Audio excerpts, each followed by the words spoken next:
नमस्कार मित्रों, स्वागत है एक बार फिर से आपका अपने ही चैनल जेवी डिवोशनल में। पिछले एपिसोड में हम लोगों ने देखा कि किस प्रकार से कुंवर प्रताप ने अपने हाथों में अपने पूर्वजों की तलवार उठा रखी है और वो तलवार लेकर के महल के बाहर की तरफ दौड़ रहे हैं। क्यों दौड़ रहे हैं ये हमको ज्ञात। शम्सकान दूसरी तरफ से बहुत ही लुत्फ उठाते हुए आ रहे हैं कि आज तो दावत है।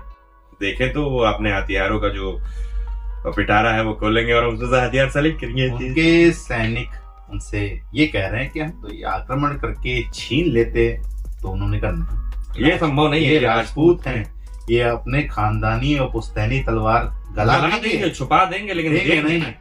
अब वो अपनी स्वेच्छा से दे रहे हैं तो चल के ले लिया जाए।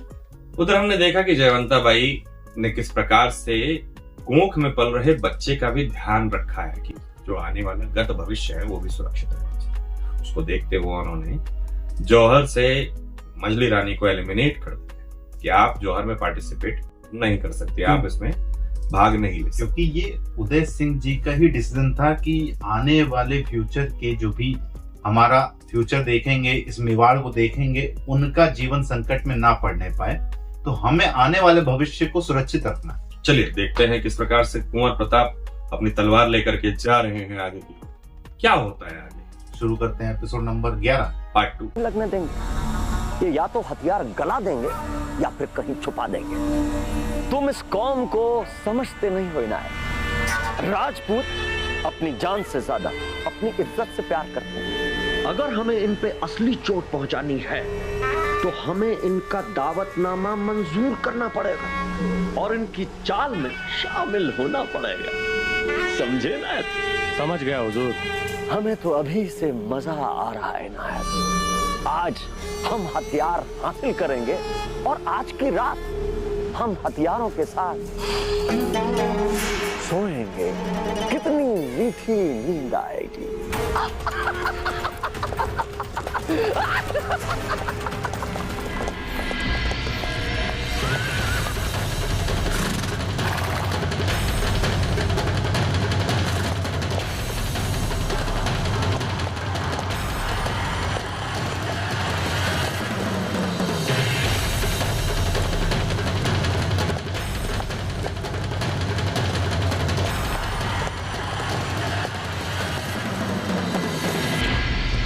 क्षमा करें अन्नदाता। क्या हुआ? वो राजकुमार प्रताप।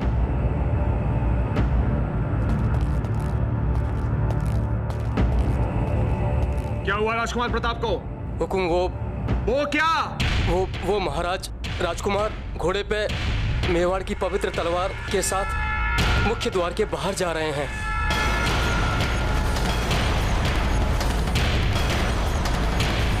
कुंवर प्रताप!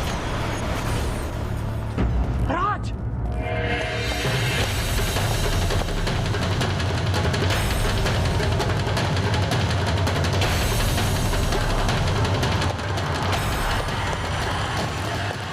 क्षमा करें माता, लेकिन हम ऐसा कुछ नहीं होने देंगे जो बच्चों से उनकी माताओं को छीन ले।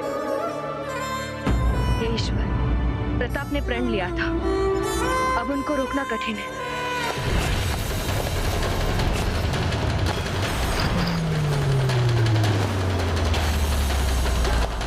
पर प्रताप तो खानदानी तलवार लेके जा रहे हैं। नहीं मासा, ये संभव है?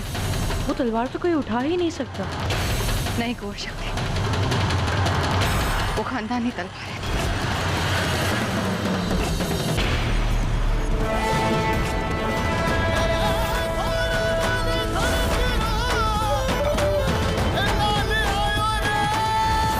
कुंवर प्रताप!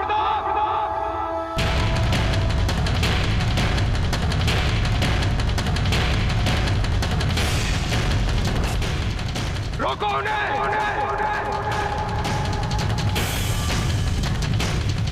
हमारा घोड़ा लेके आइए, जल्दी जल्दी जल्दी!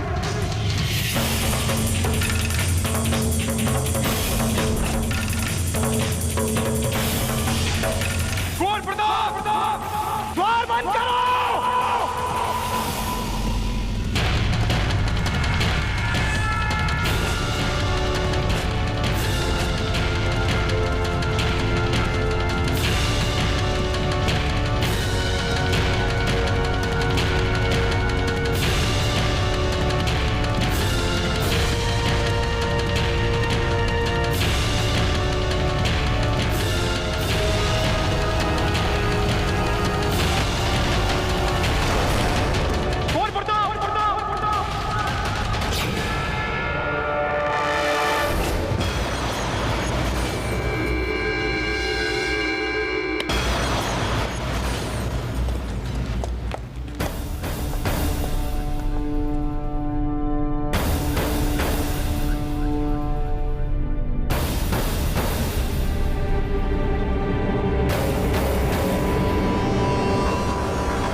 अचानक आकर बाप बेटे के बीच चलते खेल का मजा बिगाड़ दिया है।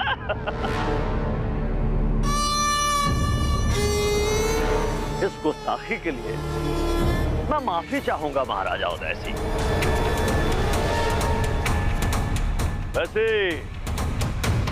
खेल क्या खेल रहे थे आप? शम्स खान और उसके सिपाहियों से बच के कैसे भागना है?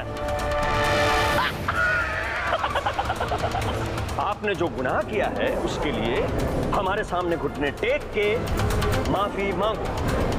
चलो माफी मांगो।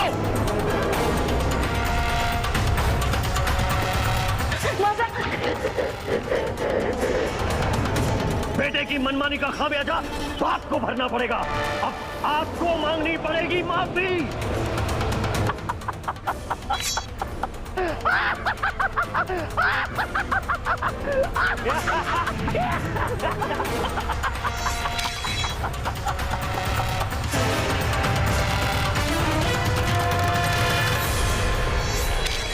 कुंवर प्रताप,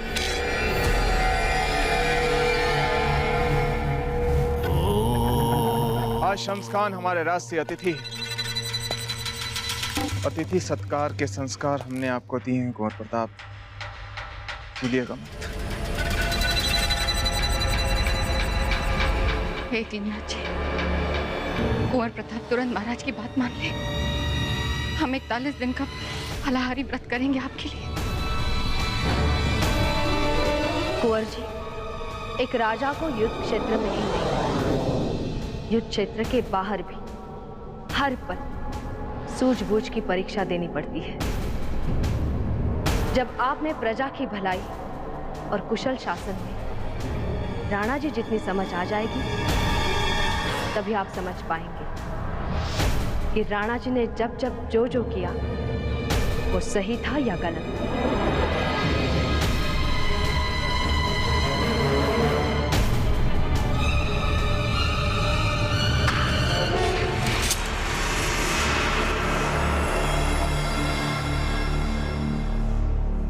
उदय सिंह जी, क्यों न तोहफे में आप अपने इन साहिबजादे प्रताप को भी हमें दे दें।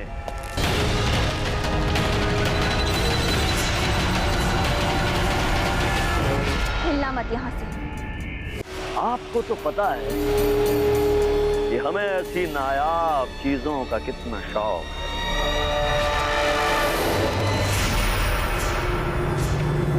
क्या ख्याल है आप सबका?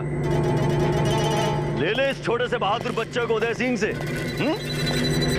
याद है ना आप सबको उस दिन दरबार में क्या तेवर दिखाए थे इसने? भाई वाह, माशाल्लाह। हुजूर, आप मांग लीजिए कुंवर जी को, महाराज उदय सिंह मना नहीं करेंगे।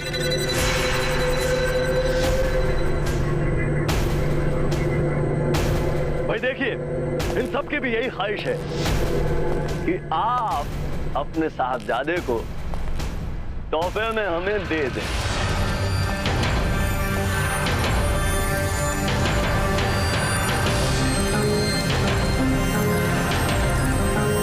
चलिए शम्स खान, आदर के साथ हम आपको दरबार में ले चलते। दरबार में तो चलेंगे ही राणा जी, लेकिन आपके बच्चे ने हमें अपना कायल ही बना दिया। इतनी सी उम्र और ये तेवर, भाई वाह, मजा आ गया। और बड़ा मजा आता है हमें गर्म खून के घोड़ों और गर्म खून के बच्चों को सीधा करने में।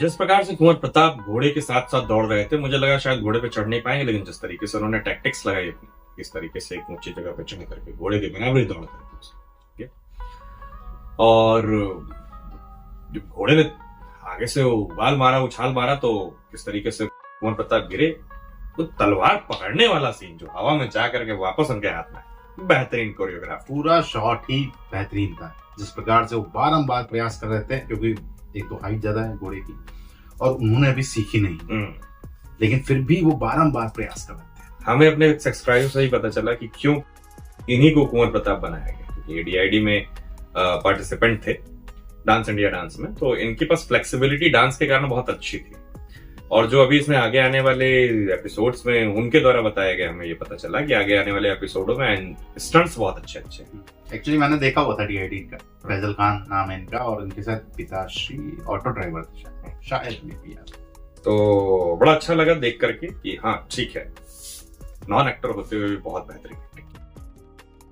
दूसरी तरफ हमने देखा कि किस तरीके से अपनी माता द्वारा सिखाई गई सारी बातों को उन्होंने अपने जहन में रखा। अपने माता पिता की बातों को केवल जहन में नहीं रखा, बल्कि उनकी बातों में जो शिक्षा थी वो भी उन्होंने अपने ऊपर लागू की। और तुरंत सहसा जिस प्रकार से उन्होंने देखा कि शम्स खान सामने आ रहे, उनकी तलवार गर्मी से निकलने लगी, लेकिन तुरंत समझाने के उपरांत उन्होंने तुरंत तलवार अंदर कर ली। लास्ट मोमेंट कुछ क्षणों के लिए ऐसा सिचुएशन क्रिएट हो गई कि अभी सडन उनको जब पता चला कि युद्ध होने वाला है, उसके बाद सडन उनको जौहर का ज्ञात हुआ, तो इतनी चीजें उलझ गई कि उनका अग्रेसिव नेचर, ऊपर से वो राजपूती जोश, अग्रेसिव नेचर, राजपूती खून, ऊपर से माता का प्रेम, इस सब और चीजें उनके अंदर कहीं ना कहीं अपने जो स्थिति है कि मेरी जमीन है, मैं आम नहीं तोड़ सकता यार, ये वाली बात जो थी वो भी उनके मन में कहीं ना कहीं, तो वो सारी चीजें एक साथ उनके मन में आई, तो वो रोक नहीं पाए अपने आप। देखते हैं अभी शम्स खान जब तक है तब तक का क्या सीन है, और शम्स खान के ना रहने का क्या सीन, क्योंकि जब रहेंगे तो शम्स खान को देखने में मजा आएगा, और जब वो नहीं रहेंगे तो कुंवर प्रताप के लिए क्या बात होगी वो देखने में आनंद आएगा। तो इंटरेस्ट दरअसल एक एपिसोड का नहीं, 2-3 एपिसोडों का बढ़ा दिया इन्होंने। जिस प्रकार से उन्होंने उसका अभी तलवार रोकी, उनकी उनको बचाया, तो क्या सैनिक को भी सजा मिलेगी कि नहीं मिलेगी कि तुमने ऐसे कर दिया हमला। जिस प्रकार से अभी कुंवर प्रताप जी बहक गए थे कुछ क्षणों के लिए, वैसे उनको भी जोश आ गया। जिस प्रकार से वो कह रहे थे कि हाँ, मुझे टेढ़ी चीजें जो है उसको सीधा करने में बड़ा मजा आता है। गरम खून के घोड़े और गरम खून के बच्चों को ठंडा करने में बहुत मजा आता है। वाह वाह मेरे शम्स खान। चलिए ठीक है, इस एपिसोड को मित्रों करते हैं समाप्त। शीघ्र ही मिलेंगे नए के साथ, तब तक के लिए राधे।